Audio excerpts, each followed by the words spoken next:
Hey guys, তো প্ৰথমে আপোনাক ওয়েলকাম কৰিছো জব এলাইডেস ইউটিউব চেনেলত। তো মই যে এই ভিডিঅ'ত আলোচনা কৰিম Lokopriya Gopinath Bordoloi regional institute of mental হেল্থৰ পৰা আহিছে ৰিকুৱাৰমেণ্ট খিনি, ঠিক আছে। তো কি পোষ্টত আপোনাৰ ৰিকুৱাৰমেণ্ট হ'ব, কেনেকৈ আপুনি এপ্লাই কৰিব, এলিজিবিলিটি ক্ৰাইটেৰিয়া আৰু কেইটা পোষ্ট আছে, ঠিক আছে। তো গোটেইখিনি ইনফৰমেশ্যন পাব এইটো ভিডিঅ'ত আপুনি। আৰু ভিডিঅ'টো চোৱাৰ পিছত যদি কোনো ধৰণৰ কোৱেশ্চন থাকে তেতিয়াহ'লে আপুনি এইটো ভিডিঅ' কমেণ্ট ছেকশ্যনত কমেণ্ট কৰি দিব, ঠিক আছে। এতিয়া চাওক, আপুনি প্ৰথমতে যিকোনো ব্ৰাউজাৰ এটা ওপেন কৰি ল'ব আৰু তাতে আপুনি সাৰ্চ কৰিব www.lgbrimh.gov.in, ঠিক আছে। সাৰ্চ কৰিলে এইটো Lokopriya Gopinath Bordoloi regional institute of mental হেল্থৰ যিটো অফিচিয়েল ৱেবছাইট আছে সেইটো ওপেন হৈ যাব, ঠিক আছে। তো আহক নটিফিকেশ্যনৰ পিনে যাওক। এতিয়া চাওক, এইটো ৰিকুৱাৰমেণ্টৰ এডভাৰটাইজিং নাম্বাৰ দিয়া আছে এতিয়া, ঠিক আছে। এডভাৰটাইজমেণ্ট যিটো নাম্বাৰ হয় সেইটো মই আপোনাক প্ৰভাইড কৰি দিম, এইটো ভিডিঅ' ডিসক্ৰিপশনত পাই যাব আপুনি, ঠিক আছে। তো নোটিফিকেশনটো অলৰেডি ইস্যু কৰিছে, ইস্যু ডেটটো হ'ল 3 জানুৱাৰী 2025, ঠিক আছে। তো এতিয়া চাওক, এপ্লিকেশ্যন যিটো কৰিব দিছে এপ্লিকেশ্যনটো আপুনি কৰিব, এপ্লিকেশ্যনটো কেনেকৈ আপুনি ফিল আপ কৰিব, ঠিক আছে। এপ্লিকেশ্যনটো কেনেকৈ কৰিব, এপ্লিকেশ্যন প্ৰচেছটো মই এইটো ভিডিঅ'ৰ লাষ্টত দেখুৱাম। তাৰ আগতে মই আপোনাক দেখুৱাম যিটো পোষ্টখিনি আছে তাৰ ডিটেইলছখিনি, ঠিক আছে। কিন্তু অলপ মানে আপোনাৰ যিটো এপ্লাই ডেট হয়, ঠিক আছে, অলৰেডি এপ্লিকেশ্যন ষ্টাৰ্ট হৈছে। তো যিটো এপ্লাই ডেট হয় লাষ্ট ডেটটো আপোনাৰ 10 ফেব্ৰুৱাৰী 2025 লৈকে আছে, ঠিক আছে। তো ডেট আছে, আপুনি এপ্লাই কৰিব পাৰিব। এপ্লাই প্ৰচেছখিনি মই লাষ্টত দেখাই আছোঁ। এতিয়া চাওক, প্ৰথমতে যিটো পোষ্ট আছে যিটো নাৰ্ছিং টিউটৰৰ কাৰণে, ঠিক আছে। আৰু তাতে নাম্বাৰ অফ পোষ্ট আছে 1। পে লেভেল মানে আপুনি যিটো চেলাৰি পাব এইটো L7 মোডত আপুনি চেলাৰিটো পাব। লগতে যদি এজ লিমিট দিয়া আছে ৰিলেক্সেশ্যনটো আপুনি পাব যিটো চেন্ট্ৰেল গভৰ্ণমেণ্ট নৰ্মছ আছে এইটো হিচাপত, ঠিক আছে। আৰু মেক্সিমাম যিটো এজ আছে এইটো বিচাৰিছে 35 ইয়াৰ্ছ। তো 35ৰ ওপৰত হ'লে আপুনি এইটো পোষ্টত এপ্লাই কৰিব নোৱাৰিব, ঠিক আছে। আৰু আপোনাৰ এইটো ৰিজাৰ্ভেশ্যন আছে OBC কেণ্ডিডেটৰ কাৰণে, ঠিক আছে। যিসকল কেণ্ডিডেট OBC কেটেগৰীৰ হয় সিহঁতৰ কাৰণে এইটো ৰিজাৰ্ভ আছে। তাৰপিছত চাওক, নেক্সট পোষ্টটো আছে ষ্টাফ নাৰ্ছৰ কাৰণে, আৰু তাতে আপোনাৰ নাম্বাৰ অফ পোষ্ট আছে 3। যিটো চেলাৰি হয় পে লেভেলটো আপুনি L7 মোডত আপুনি আপোনাৰ চেলাৰিটো পাব। আৰু এতিয়া মেক্সিমাম এজ বিচাৰিছে 35 ইয়াৰ্ছ লৈকে আপুনি এপ্লাই কৰিব পাৰিব, ঠিক আছে। এতিয়া চাওক, ৰিজাৰ্ভেশ্যন আছে SC কেণ্ডিডেটৰ কাৰণে 2 এণ্ড ST কেণ্ডিডেটৰ কাৰণে 1, ঠিক আছে। যিটো আপোনাৰ মোড অফ এপইণ্টমেণ্ট হয় গোটেইখিনিত আপোনাৰ ডাইৰেক্ট ৰিকুৱাৰমেণ্ট হ'ব, ঠিক আছে। যিকেইটা পোষ্ট আছে চবতে আপোনাৰ ডাইৰেক্ট ৰিকুৱাৰমেণ্ট হ'ব। তো নেক্সট পোষ্টটো চাই লওক, যিটো আপোনাৰ হিন্দী ট্ৰান্সলেটৰৰ কাৰণে ভেকেঞ্চি আছে, আৰু তাতে নাম্বাৰ অফ পোষ্ট আছে 1, ঠিক আছে। আৰু যিটো আপুনি পে লেভেল সেইটো আপুনি L6 মডেলত আপুনি আপোনাৰ চেলাৰিটো পাব, ঠিক আছে। লগতে এতিয়া চাওক, মেক্সিমাম এজ বিচাৰিছে 35 ইয়াৰ্ছ, ঠিক আছে। আৰু এতিয়া আপোনাৰ ৰিজাৰ্ভেশ্যন আছে আনৰিজাৰ্ভ কেটেগৰীৰ কাৰণে। আৰু যদি আপুনি PWD কেটেগৰীৰ হয়, ঠিক আছে, পাৰ্চনেল ডিজেবিলিটি হয়, তেতিয়াহ'লে আপুনি এইটো পোষ্টত এপ্লাই কৰিব পাৰিব। যিটো প্ৰেফাৰেঞ্চ আছে PWDৰ কাৰণে প্ৰেফাৰেঞ্চটো বেছিকৈ দিব, ঠিক আছে। তাৰপিছত চাওক, নেক্সট পোষ্টটো আছে একাউণ্টেণ্টৰ কাৰণে। একাউণ্টেণ্টৰ কাৰণে নাম্বাৰ অফ পোষ্ট আছে আপোনাৰ 1, আৰু যিটো আপোনাৰ পে লেভেল হয় এইটো L6 মডেলত আপুনি পাব। তো মেক্সিমাম আপোনাৰ এজ বিচাৰিছে 30 ইয়াৰ্ছ লৈকে আপুনি এইটো পোষ্টত এপ্লাই কৰিব পাৰিব। আৰু আপোনাৰ এইটো কেটেগৰী যিটো হয় আনৰিজাৰ্ভ কেটেগৰীৰ কাৰণে ৰিজাৰ্ভেশ্যন আছে, ঠিক আছে। নেক্সট পোষ্টটো চাওক, যিটো ফিজিঅ'থেৰাপিষ্টৰ কাৰণে ভেকেঞ্চি আছে, য'ত আপোনাৰ নাম্বাৰ অফ পোষ্ট আছে 1, আৰু তাতে আপোনাৰ যিটো পে লেভেল হয় L6 মোডত আপুনি চেলাৰি পাব। আৰু মেক্সিমাম এজ বিচাৰিছে 35 ইয়াৰ্ছ লৈকে আপুনি এইটো পোষ্টত এপ্লাই কৰিব পাৰিব। আৰু এইটো আনৰিজাৰ্ভ কেটেগৰীৰ কাৰণে ৰিজাৰ্ভেশ্যন আছে, ঠিক আছে। নেক্সট পোষ্টটো চাই লওক, যিটো আপোনাৰ আছে প্লাম অপাৰেটৰৰ কাৰণে ভেকেঞ্চি, য'ত আপোনাৰ নাম্বাৰ অফ পোষ্ট আছে 1, আৰু যিটো আপোনাৰ পে লেভেল হয় L2 মোডত আপুনি চেলাৰিটো পাব। আৰু মেক্সিমাম এজ আপুনি 30 ইয়াৰ্ছ লৈকে ইয়াত এপ্লাই কৰিব পাৰিব, ঠিক আছে। আৰু এইটো আনৰিজাৰ্ভ কেটেগৰীৰ কাৰণে ৰিজাৰ্ভেশ্যন আছে। অলৰেডি মই ক'লোৱে যিটো মোড অফ এপইণ্টমেণ্টটো আপোনাৰ ডাইৰেক্ট ৰিকুৱাৰমেণ্ট হ'ব, ঠিক আছে। এতিয়া চাওক, যিটো এছেঞ্চিয়েল কোৱালিফিকেশ্যন আছে সেইখিনি পিনে যাওক।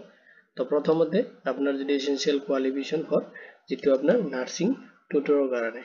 তো আপুনি মাষ্টাৰ ডিগ্ৰী কৰা হ'ব লাগিব যিটো সাইকেট্ৰিক্স নাৰ্ছিঙৰ ওপৰত, ঠিক আছে। যিকোনো ৰিকগনাইজ ইনষ্টিটিউশ্যন বা অৰ্গেনাইজেশ্যনৰ পৰা, কিন্তু তাতে আপোনাৰ মিনিমাম আপুনি 55% মাৰ্ক লৈ কিনে আপনি আপনাৰ ডিগ্ৰীটো কমপ্লিট কৰা হ'ব লাগিব ঠিক আছে তাৰ পিছত চাওক আপোনাৰ ৰেজিষ্ট্ৰেচন নাম্বাৰ এটা থাকিব লাগিব যেটো আপোনাৰ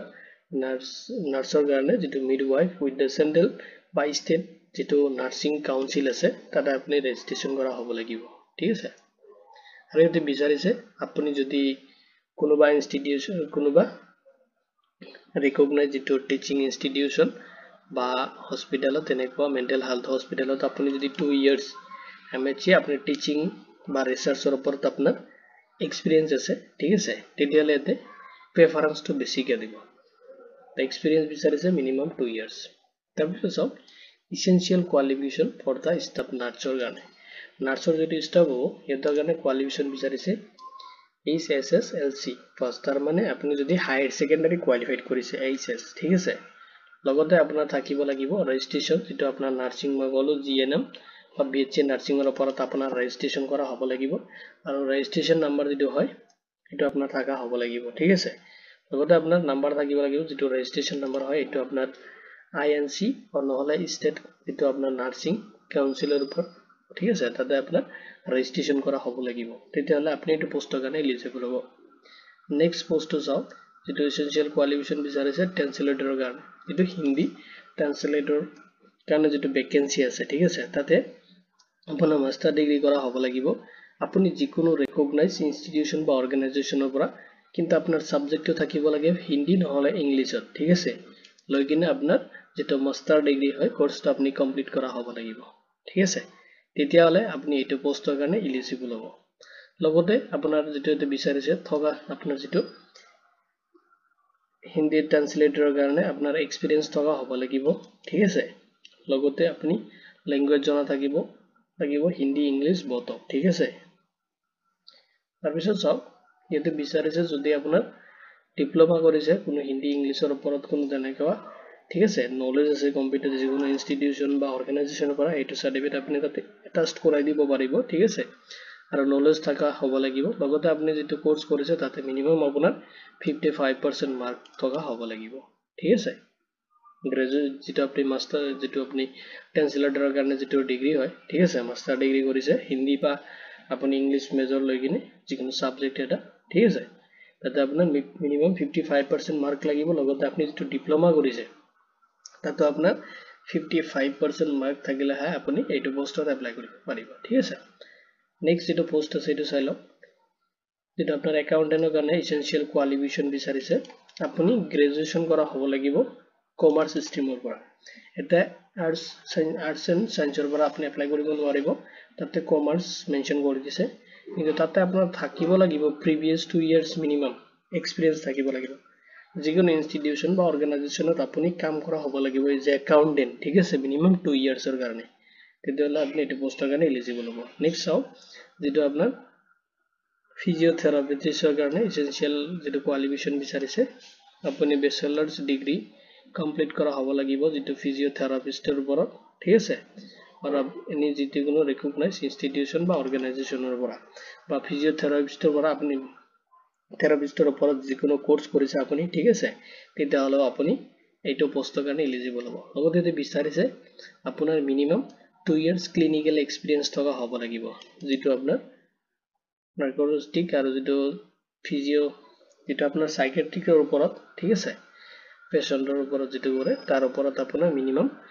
2 ইয়াৰ্সৰ এক্সপেৰিয়েন্স থকা হ'ব লাগিব ঠিক আছে তেতিয়ালে আপুনি এইটো পোষ্টৰ কাৰণে এপ্লাই কৰিব পাৰিব তাৰ পিছত চাওক আপোনাৰ যেটো প্লাম অপাৰেটৰৰ কাৰণে ভ্যাকেন্সি আছে তাতে এসেনশিয়াল যেটো এডুকেশনাল কোৱালিফিকেশন যেটো বিচাৰিছে আপুনি যদি ITI পাস কৰিছে লগতে আপুনি এইটো ফিল্ড ঠিক আছে ITI ফিল্ডৰ পৰা প্লাম যেটো অপাৰেটৰ হয় প্লামৰ ওপৰত আপুনি ITI কোৰ্স কৰিছে কমপ্লিট কৰিছে তেতিয়ালে আপুনি এটো পোষ্টৰ কাৰণে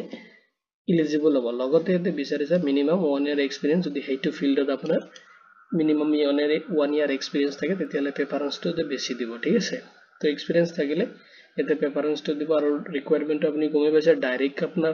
যেটো ডাইৰেক্ট ৰিকোয়াৰমেন্ট হ'ব ঠিক আছে ঠিক আছে কিছুমান জেনাৰেল ইনষ্ট্ৰাকচন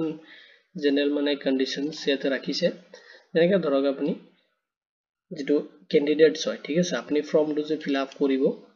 ঠিক আছে ফিলআপটো আপুনি কৰোতে যেটো অফিচিয়েল এডভাৰটাইজিং আছে এটোৰ ওপৰত বেচ কৰি কিনে আপুনি এপ্লিকেশন ফৰ্মটো ফিলআপ কৰিব লাগিব ঠিক আছে